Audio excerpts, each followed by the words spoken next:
Assalamualaikum warahmatullahi wabarakatuh. Salam sejahtera bagi kita semua. Dalam kesempatan hari ini kita berjumpa lagi dalam mata kuliah desain grafis. Di sini kita memasuki pertemuan yang ke-13. Di sini kita akan membahas tentang topik yaitu merancang grafik pada multimedia. Oke. Untuk di pertemuan ini merancang grafik ada dua macam, yaitu yang 2 dimensi dan 3 dimensi. Dan untuk kali ini kita akan bahas tentang yang grafik 2 dimensi, di mana 2 dimensi ini secara matematika terbentuk dari dua sumbu, yaitu sumbu X dan sumbu Y. Berbeda dengan grafik yang 3 dimensi. Dia terbentuk dari 3 sumbu, yaitu sumbu X, Y, dan Z. Ya.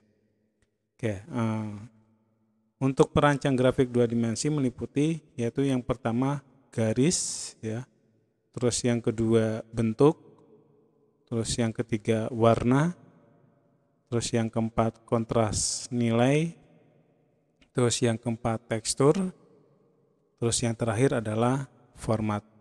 Oke. Kalau kita lihat dari masing-masing ini emang secara berurutan dari pembentukan, ya, mulai membuat bentuk sampai dengan hasil jadinya dalam bentuk format grafik, ya. Oke, kita akan bahas satu-satu dari komponen-komponen garis sampai dengan format, ya. Yang pertama garis, ya. Oke, garis dikategorikan berdasarkan tipe, arah, dan kualitasnya. Ya. Nah, dari tipe garis atau istilah lain atribut garis merujuk pada gerakan garis dari awal hingga akhir yang berupa garis lurus, lengkung, dan siku-siku. Jadi garis itu emang kita buat ada titik awal dan titik akhir, ya. Oke, itu kaitannya dengan kategori dari tipe, ya, tipe garis. Terus yang kedua yaitu arah garis, bahwa di sini menggambarkan hubungan antara garis terhadap halaman, ya, yang dibedakan menjadi 3, yaitu garis horizontal, garis vertikal, dan garis diagonal, ya. Kalau diagonal itu berarti garis yang miring, ya, gitu. Nah, itu kaitannya dengan arah garis, ya. Terus yang ketiga yaitu kaitannya dengan kualitas garis. Ini merujuk pada bagaimana garis digambarkan, apakah putus-putus, tegas, halus, patah-patah, tebal, tipis, kuat, atau lemah, ya. Ini bisa kita lihat di beberapa program, ya, ketika kita membuat sebuah garis. Mau dibuat style seperti apa, ya. Kalau di Microsoft Word itu kan ada, ya, kita membuat garis mau putus-putus, mau tebal, ya, dan lain-lain, ya. Oke. Apalagi ketika kita sudah mengoperasikan program desain grafis, ya, atau aplikasi desain grafis seperti Photoshop, Corel, itu pasti akan memuat kualitas garis di sini, ya. Itu kaitannya dengan garis, ya. Terus yang kedua yaitu bentuk, ya. Nah, bentuk merupakan gambaran umum dari sesuatu atau formasi yang tertutup atau jalur yang tertutup, ya, gitu. Jadi contohnya kalau kita lihat sebuah kotak, ya, buah kotak itu akan terbentuk dari 4 garis, ya, 4 garis, yang 2 garis vertikal dan 2 garis horizontal, ya. Itu adalah merupakan jalur, ya, jalur dari ada titik awal dan titik akhir. Jadi titik awal dan titik akhir bertemu sehingga tertutup. Itu dikatakan sebagai bentuk, ya. Oke, cara untuk menggambarkan bentuk adalah dengan garis. Nah, ini, ya, yang tadi saya katakan dengan garis. Cara lain juga bisa menggunakan warna atau kolase, ya. Nah, kolase itu seperti apa, ya? Nah, kita akan lihat coba di sini ada contoh dari kolase ya. Oke, sebelum ke sana, nah di sini ada warna grey atau abu-abu yang dihasilkan dari pertemuan antara hitam dan putih. Nah, merupakan bentuk yang tidak dibuat dengan garis, tapi dibuat dengan adanya warna ya. Itu. Nah, sedangkan kolase adalah sini ya, aktivitas atau kegiatan memotong dan menempel material dengan sedikit berbeda ya, seperti rendam kertas foto pada permukaan 2 dimensi. Ini sebagai contoh ya. Mungkin teman-teman mahasiswa sudah mengalami seperti ini ketika saat usia dini ya, atau mungkin saat sekolah di TK atau di SD ya, akan mengalami seperti ini ya. Itu merupakan adalah kolase. Oke, sekarang kita ke bagian atau ke komponen yang ketiga, yaitu warna ya. Jadi di sini warna merupakan elemen grafik yang sangat kuat dan provokatif ya, sehingga multimedia dirancang sesuai dengan warna yang disukai pasar ya. Nah, karena ini memang warna itu bisa memberikan pesan dan kesan ya terhadap media yang akan kita tampilkan ya. Nah, beberapa saran ya untuk merancang warna yang efektif ya, ini kaitannya dengan multimedia atau desain grafis ya. Yang pertama, jadi pilihlah warna sesuai dengan konsep yang Anda desain ya. Jadi pilih warnanya mulai dari backgroundnya, terus untuk pemberian teksnya, pemberian bentuknya, ditentukan warnanya mau apa ya. Terus yang kedua, pilihlah warna yang akan membangkitkan semangat dan kepribadian pemesan multimedia Anda. Ya. Itu ya. Jadi ini kaitannya dengan warna yang bisa membangkitkan ini ya, membangkitkan emosional ya.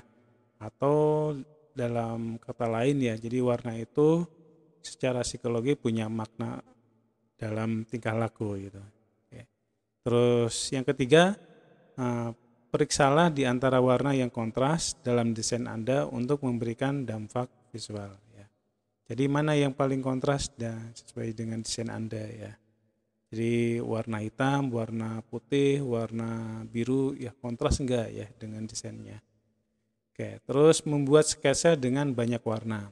Rata-rata kalau buat sketsa itu kita tuliskan di atas kertas dengan pensil atau dengan satu warna. Nah, ini kita bisa dengan banyak warna sebelum kita tuangkan di dalam aplikasi komputer.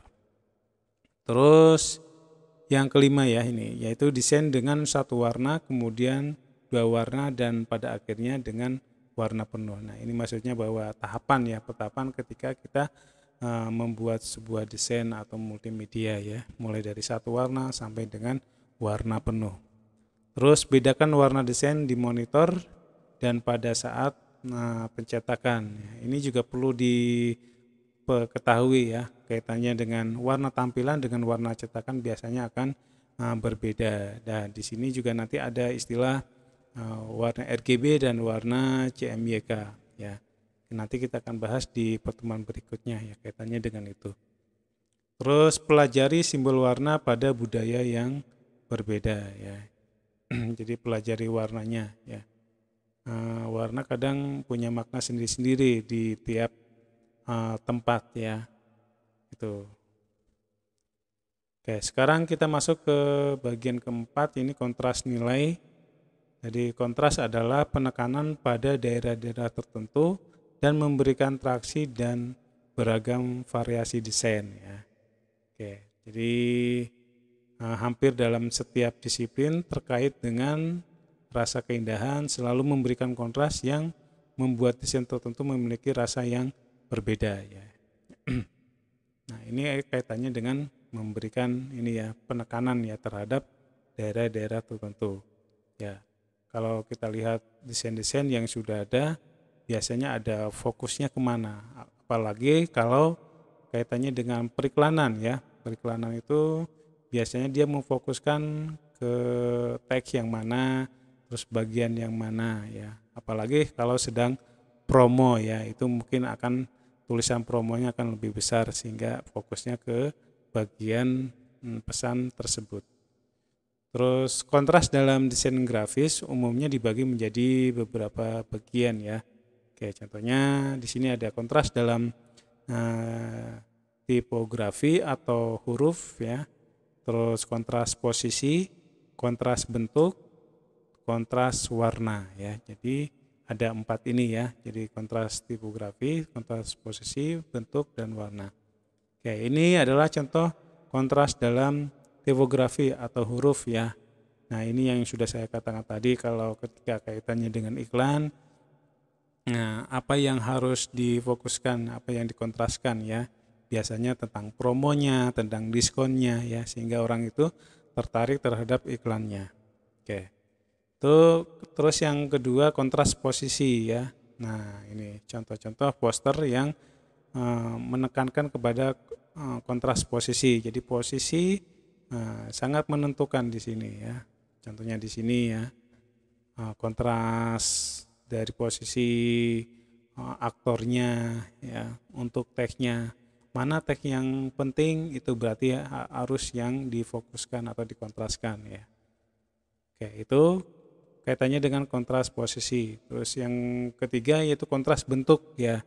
Ini ada 3 contoh. Yang pertama, di sini bentuk persegi didamping dengan bentuk bulat akan terasa kontrasnya.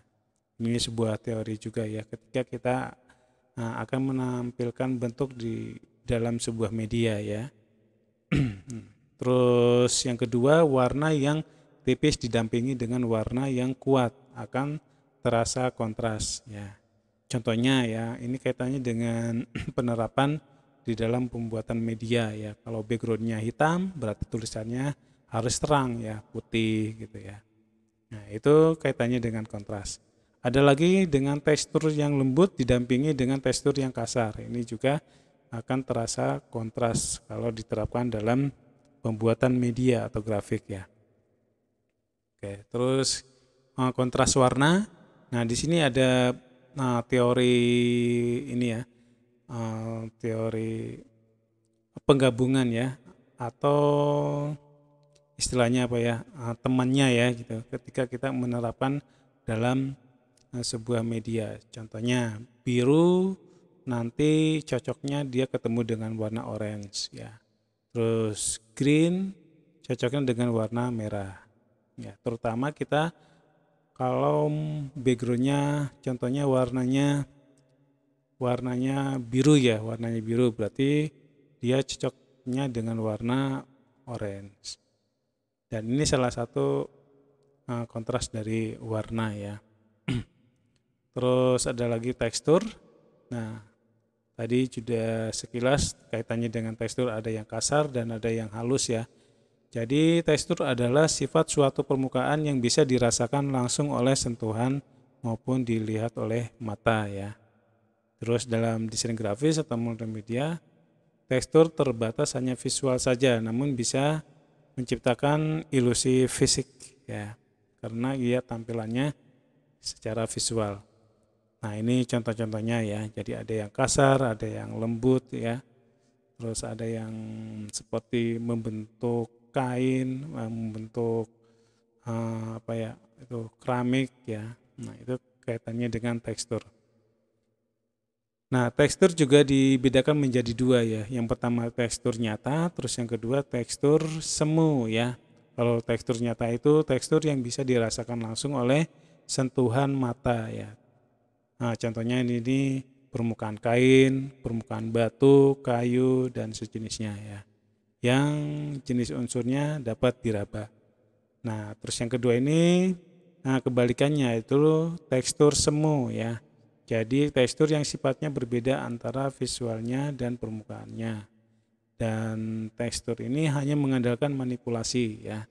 Contohnya di sini lukisan bulu hewan ya, terus gambar permukaan kayu dan semua jenis desain itu ya, yang kaitannya dengan penggambaran dari tekstur tersebut ya.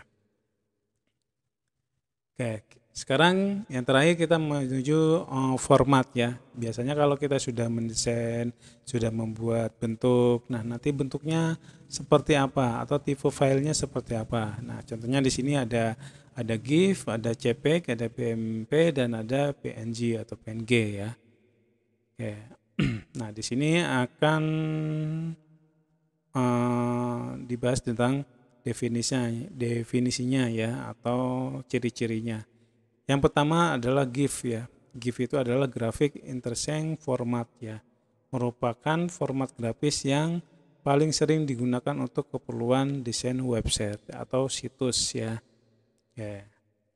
Nah, GIF, karena GIF itu kombinasi warna lebih sedikit ya dibandingkan JPEG ya. Namun mampu menyimpan grafis dengan latar belakang atau background transparan ataupun dalam bentuk animasi sederhana ya. Nah, ini contohnya ya. Kalau pernah lihat model-model seperti ini ya di website ya, atau sekarang ini juga bisa diterapkan di dalam smartphone ya, atau mungkin dalam stiker juga bisa. Nah, ini salah satu format dalam bentuk GIF ya. Terus JPEG sekarang ya. Nah, JPEG itu Joint Photographic Export Group ya. Jadi merupakan skema kompresi dari file bitmap ya.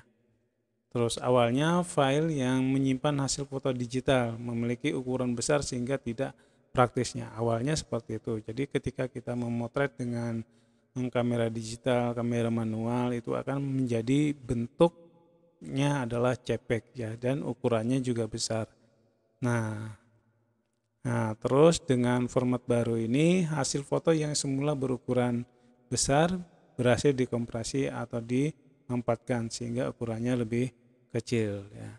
Oke, itu kaitannya dengan JPEG ya. Terus yang ketiga BMP atau bitmap ya adalah representasi dari citra grafis yang terdiri dari titik yang tersimpan di dalam memori komputer ya. Jadi ini kalau gambar itu terbentuk dari susunan-susunan titik-titik ya, atau istilah lainnya yaitu pixel ya. Nah, ini dikembangkan yang pertama kali di Microsoft dan nilai setiap titik diawali dalam 1 bit data untuk gambar hitam putih atau lebih bagi gambar berwarna ya. Nah, bitmap merupakan file yang tidak dapat ya terkompresi ya. Dan karena itu ukuran bitmap biasanya besar ya. Nah, karena tidak bisa dikompresi tersebut ya. Dan file ukurannya besar tidak tepat untuk transfer di internet atau digunakan dalam website. Karena akan memenuhi bandwidth dan menjadikan akses internet itu menjadi lambat ya. Nah, mungkin cocoknya yaitu yang pertama yaitu GIF kalau kaitannya dengan website atau situs ya.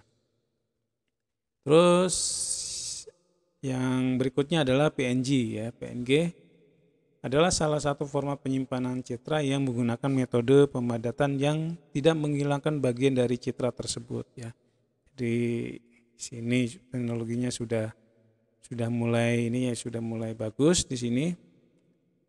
Dikompresi tapi tidak menghilangkan bagian dari citra tersebut ya atau gambar tersebut.